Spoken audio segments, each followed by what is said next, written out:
Magandang araw po sa ating lahat. Narito ang pinakabagong weather update ngayong Thursday, January 30, 2025.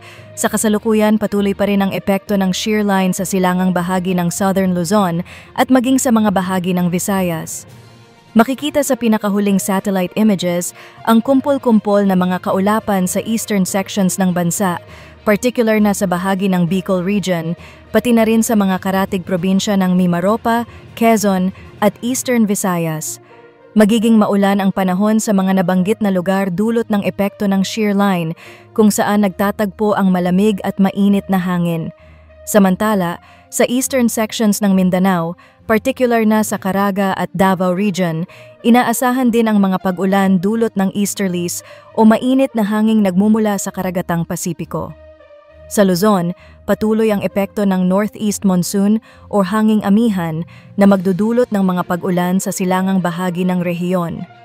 Asahan ang light to moderate rains sa mga probinsya ng Cagayan Valley, Cordillera Administrative Region at Aurora. Samantala, dahil sa epekto ng shear line, posibleng makaranas ng scattered rains and thunderstorms sa Quezon, Laguna at Bicol Region, pati na rin sa mga karatig probinsya ng Mimaropa. Sa western sections ng Luzon, kabilang ang Ilocos Region, nalalabing bahagi ng Central Luzon, Metro Manila, at mga probinsya ng Calabarzon at Mimaropa, inaasahan ang bahagyang maulap hanggang maulap na kalangitan na may posibilidad ng mahihina at panandaliang mga pag-ambon.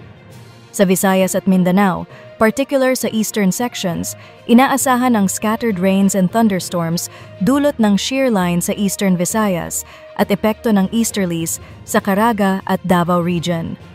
Mag-ingat po ang ating mga kababayan sa posibleng moderate to heavy rains sa mga nabanggit na lugar.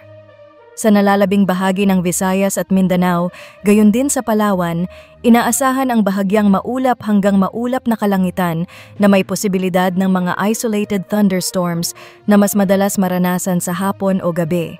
Sa kalagayan ng karagatan, may gill warning na nakataas sa ilang dagat-baybaying bahagi ng Luzon at Visayas.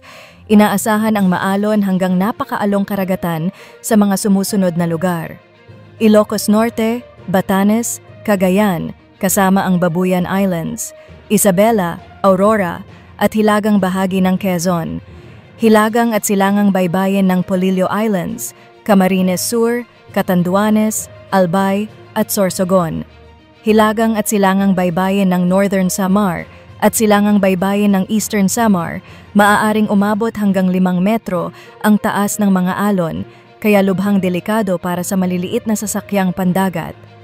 Sa kasalukuyan, walang binabantayang low-pressure area o bagyo sa loob at labas ng Philippine Area of Responsibility, PAR. Inaasahan na unti-unting hihina ang epekto ng shear line at northeast monsoon sa mga susunod na araw at posibleng maging mainit ang panahon pagsapit ng Sabado. Maraming salamat po sa panonood. Huwag kalimutang i-like, i-share, mag-subscribe at pindutin ang notification bell para sa iba pang weather updates.